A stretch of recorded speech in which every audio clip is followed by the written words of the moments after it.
So, Pat, building off of our last conversation around big data and other technological drivers of these mega mergers, one aspect that I find very interesting, which is around how asset management companies are moving in to kind of control or influence these mergers from behind the scenes.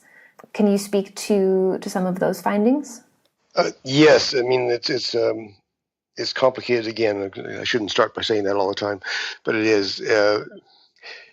Yes, we have new players in the system, and not that there haven't been investors in agribusiness forever, but we have a different kind of investor behaving in different kinds of ways than we did in the past. If you try to extract a note of optimism in some of the things that I was saying earlier as we talked about, for example, food processors and food retailers, the slightly encouraging sign there was that we're seeing, in fact, companies that are in distress, that are trying to sort out what they're going to do in the future, that are losing ground, losing market share even, to startup companies, smaller players. And the biggest players, whether it's, again, a Nestle's or an AB and Bev as a beer company or Walmart or Carrefour, aren't as confident that they can control the market as the way they used to, and again, have less of the market to control than they used to. So that should sound like good news. Not concentration. But the concentration is happening in a different place. It's happening among the companies that finance all of the companies, big and little. Companies have always gone to banks to get money, but these guys are different. They've got names like BlackRock and Blackstone and State Street and Vanguard and KKR and lots of other initials and stuff that, again, most people, unless they're addicted to the back pages of the Wall Street Journal or the Financial Times, wouldn't be aware of or concerned about. These are companies that move vast quantities of money around to invest in other companies. And they do it in ways which aren't well regulated. We don't quite know how they're doing it. Let me give you an example of what that can play out to mean. When the big mergers were being proposed between the seed and pesticide companies, Bayer-Monsanto, BASF, Syngenta, and so on, when those mergers were being talked about, very few people recognized that behind those mergers, the major investors in those companies, or among the major investors in those companies, were these, as you described them, Trudy, as asset managers. It was almost safer just to say they're big strategic investors of a kind. And the scariest thing was, if you looked at the world's biggest asset management company or investor, it's BlackRock, a US-based company. BlackRock has about $6.3 trillion. We're not talking about billions anymore like Monsanto might talk about. We're talking about trillions of dollars of investment money which they direct and put it into other companies. And as those mergers were underway, BlackRock had a significant investment in every one of the companies that was being merged in the seed and pesticide sector, in the links in the chain. It had, sometimes it was 3%, sometimes it was 5%, sometimes it was 7% of their shares, but it was investing in all of them. And not only was BlackRock doing that, but so were some of the other companies like Vanguard and State Street. We're also investing across the board. They had a finger in every pie of all of the big companies that were being merged. So as major investors, they were privy to knowledge about each of those companies that no one else is privy to. Even the companies themselves weren't privy to that because there's firewalls that protect them from. They don't want to share information with each other, but they have to share the information with the investors. And again, you might say that, well, what's 5% or 7% of the shares of a company the size of Bayer or BASF? Well, it's a hell of a lot. It's control. Back in the good old days, and when I was young and foolish in the 70s, if you looked at any bank that had even 5% of the shares of any company, the automatic assumption by government regulators was that that bank really had the whip hand. It was really in charge of making decisions because no company wanted to jeopardize 5% of its shares. So when BlackRock has 5% of the shares of everybody, and it has enormous influence beyond that with all other investors in the entire marketplace, because it speaks for over $6 trillion in value, then everyone listens to what BlackRock decides. If BlackRock likes a deal, it lets it go through. If BlackRock doesn't like a deal, BlackRock has the ability to probably stop the deal from happening at all, and even changing the management of the company. And that's what we've seen happening here in the food system, is that the BlackRocks of the world, and there's another set of investors which are more agile than a BlackRock might be. They move a little more quickly, move their assets around the marketplace a little faster because of different regulatory conditions. A company called Blackstone is the leader of that pack. These companies really can exercise phenomenal power over decisions in the marketplace, and know more than anyone else does in the marketplace. And they use the blockchains and all the algorithms and so on that we've talked about before to really set the direction of where things are going to go in the future. And if they like the direction, then they will control it. But they're not, again, I should really stress this point, that they're not only involved in controlling the biggest companies, they're also interested in investing in the littlest companies. So the big money behind startups, the companies like Beyond Meat or the Impossible Burger, or all kinds of other sort of interesting companies trying to develop different new food products. Some of them good, some of them. We're trying to hack the food system and come up with the next big Exactly. disruptive. Who may be just worth a few $1 million. Some of them become worth a lot more. Well, they depend upon investors in order to get there. They haven't got any sales yet. They've got to gamble that they're going to get money eventually. They need big money investors behind them to get into the marketplace at all.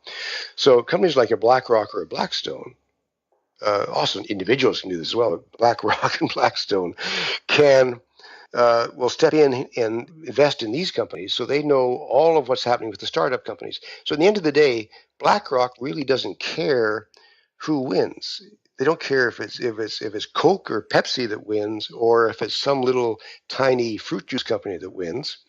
They're behind that, and they've got the money. So the concentration has moved from the front seat, in the sense, to the backseat driver, who is in this driverless car, are the asset management companies making the decisions. I see. Yeah, so the concentration of the industry doesn't necessarily mean that all of the power lies with those few companies. Pat, can you speak a little bit about these dark pool investors?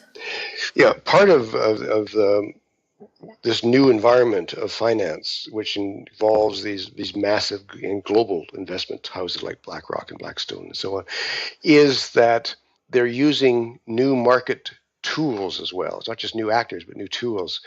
The old sort of image of Wall Street, where a bunch of dealers and brokers march into a pit and start shouting and screaming at each other to sell shares, that's long gone. Mm-hmm. And it's not just done electronically, but it's done in through different kinds of structures. Some of the structures, the majority of the structures, are ones which, for finance, for investment, are ones which are visible. They show up on the New York Stock Exchange, or in Frankfurt, or in Shanghai, and you can see the transactions taking place. Every transaction is instantaneously recorded. Everyone gets to see what shifts are taking place in stocks or commodity trades, for that matter, are all there. But in the last few years, companies have moved towards what are called dark pools, where a substantial part of their commodity trades or their stock trades can take place without anyone knowing who the buyer or the seller is, or finally knowing what the price is for several minutes at least. And this is in a world in which 15 minutes is several lifetimes. And there's that kind of delay in the dark pool revealing what has just happened to everybody else. For example, in agriculture, a lot of the trade that's taking place of the wheat trade from the Black Sea trade from the Ukraine and some of the new republics in the former Soviet Union go through the Black Sea, and the trades happen not on stock exchanges, not on commodity exchanges. They take place in dark pools. So no one quite knows who the buyer or the seller is, or what's happening to the price of wheat, until it's too late to do anything about the price of wheat, because that's a done deal that's been cooked between other enterprises. And that increasingly happens, and it's got to the point now where with commodity trades like wheat and soybeans, about half of all commodity trades are done through these dark pools. Again, no prior knowledge or no transparency as to what's happening to the transaction. Right, and no way for regulators to go in and try and fix a wheat crisis, for example. And the transparency, the dark pool analogy applies as well, again, to stocks as it can be to commodities. There's differences to it, but it's some of the same games can be played, so that we really don't know who the actors are in the field. The invisible hand of capitalism is really invisible, and farmers have no idea what's to be done about it. And that trend is happening. But to me, a major message of all of this is, in the time of absolutely astronomical sort of changes in technologies around food and agriculture, and absolutely astronomical changes in who the actors are, even in the system, with Apple and Google and Amazon getting involved in food.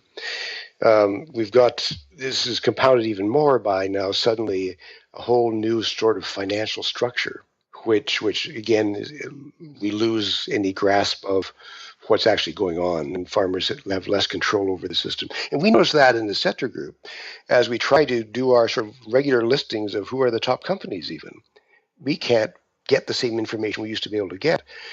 Back in the good old days, when we were doing this in the 1970s, 1980s, even the 1990s, we could talk to investment houses, we could talk to special sort of groups that were monitoring different commodities, and talk directly to the companies, and they would tell us a lot of information about their market conditions, their prices, and so on. And it was all public information, or relatively public information. As time went on, it got a little harder. They're a little more closed-mouthed about it all. Sometimes they wanted you to pay a little bit, or we trade information with them to get the same knowledge. Now, as we move into the second decade of the 21st century, what we're seeing is that all information is tightly held and proprietary. What we used to be able to know, we don't know any longer. It's not being shared with anybody. It's all up in a cloud, in a dark cloud, not a white cloud, and we can't find out what we used to be able to find out, and we can't find it out, and nor can governments. We probably know less about our food system today than we knew in the 1990s, and that's not just a sector group. That's also the U.S. government and the United Nations. It's partly due to the realities of these new sort of financial technologies, the dark pools and the asset managers. That's also part of the nature of cryptocurrencies and blockchains as well. That is very, very sobering and intriguing. And I feel like it's a good time to pivot to talking about what we can do about all of this, because it's painting a picture of this very, as you said, that's sort of masking how the food system is actually running and who's pulling the strings. Let's now pause this here and shift to talking about solutions, which will be our final section of this little series.